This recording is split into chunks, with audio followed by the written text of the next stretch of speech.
Like, when can we start getting some answers? When will the lower court start taking this case back up? Well, this case has already been going on for years, and now that it's going back to the lower courts, it could be many more years. This is not going on any sort of expedited schedule. So even if Martin wins at the end of the day, it still could be years down the road before she gets a dollar. All right, switching gears a bit here. President Trump is increasingly relying on emergency declarations to wield power, from the economy to the border to mobilizing troops to quell protests on American soil. Trump is using ambiguity in the definition of emergency to flex the power of the presidency. Zach, walk us through what he's been doing. This is one of the main through lines that you see as you look across what is now more than 300 lawsuits that have been filed against major Trump administration policies. You see some of these cases actually dealing with actual declarations of national emergencies that Trump has declared under the National Emergencies Act. But even when it's not directly under that law, we've seen the administration really looking at federal statutes across the board and seeing if there's any legal authorities that they can rely on, even in those cases where it requires some sort of emergency or some sort of conditions that have to be met. So, for example, in the tariffs case, Trump is citing a law called IEEPA that requires him to show that there is some sort of emergency to justify economic sanctions. Trump there has been saying that he believes that trade deficits and the influx of fentanyl are emergencies. So whatever the emergency may be, whether it be tariffs, immigrations, you name it, it's really something that you see the administration doing again and again, is saying that there are all of these emergencies going on, and that's what gives them the legal authority to make all of these sweeping executive actions. What have courts been saying about all this? Do they think Trump is staying within the bounds of the law, or is he exceeding powers that are granted to the president? It's been a mixed bag so far, especially in these cases. Many of them remain at early stages, at preliminary and emergency relief stages where there's quite a high bar for the plaintiffs here to clear.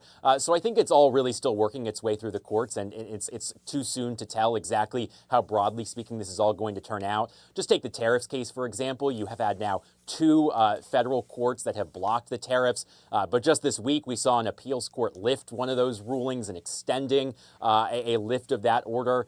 So, for example, right now, Trump's tariffs are in effect. There's no court order blocking him from implementing them, but really these cases are still progressing and there's still big legal questions. So, at least in these early stages, it's a bit of a mixed bag. Let's talk about Kilmar Abrego Garcia. He's the Maryland father deported to El Salvador. The Trump administration originally said he would never be brought back to the U.S. Then on Friday, he was flown to Tennessee, where he's apparently going to stand trial.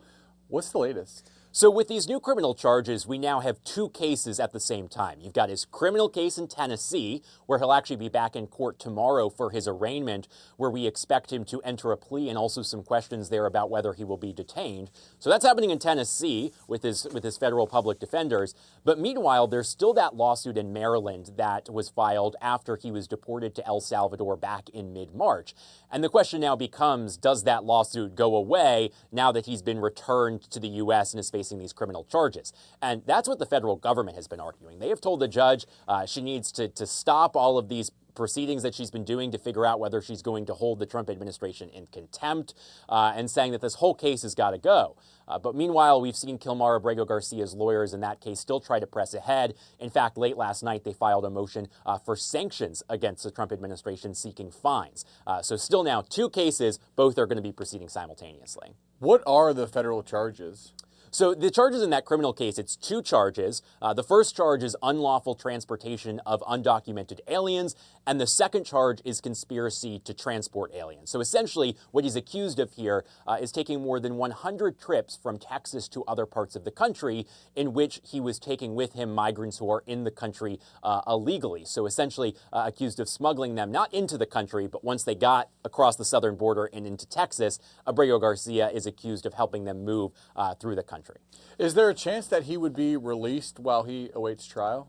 That's one of the big questions we expect to get answered at tomorrow's arraignment. The government, as you might imagine here, is pushing for him to be detained until trial. They have put up a bunch of different arguments. They say he's a flight risk. They've even said that if he's allowed to be out on release, that they have raised concerns that he's going to intimidate witnesses in this criminal case. Now, Abrego Garcia's lawyers have responded pretty forcefully. They say there's no reason to detain him. They are rejecting the notion that he's any sort of flight risk or is going to intimidate any witnesses. But it's really going to be up to this judge at this arraignment to decide, at least for now, whether he remains in custody or whether he will be released. Do we have any idea of when a trial would actually happen?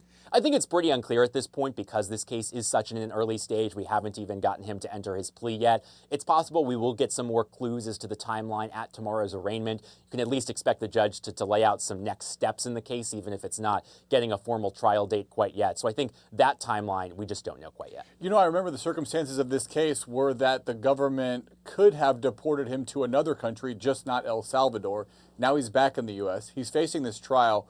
If he's guilty, I assume he goes to jail here in the U.S., but what if he's acquitted? Yeah, so if he's guilty, the government says he should face trial, he should then serve his sentence, whatever that is, and then after that could be deported potentially. They want to deport him back to El Salvador. But as you mentioned, there's still that immigration judge's ruling on the books that prevents him from being removed to El Salvador. That's why he was mistakenly deported. But it does not say that he can't be deported to another country. Now, it's possible if the Trump administration he gets acquitted and the Trump administration tries to deport him to somewhere else, it's possible that you'd see Abrego Garcia bringing up new legal defenses as to why that can't happen.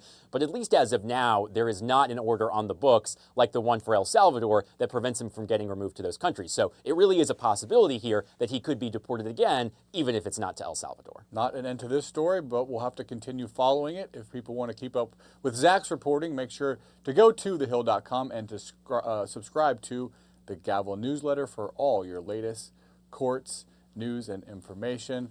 For now, we'll leave it at that. Zach Schoenfeld, thanks so much. Thanks, Drew.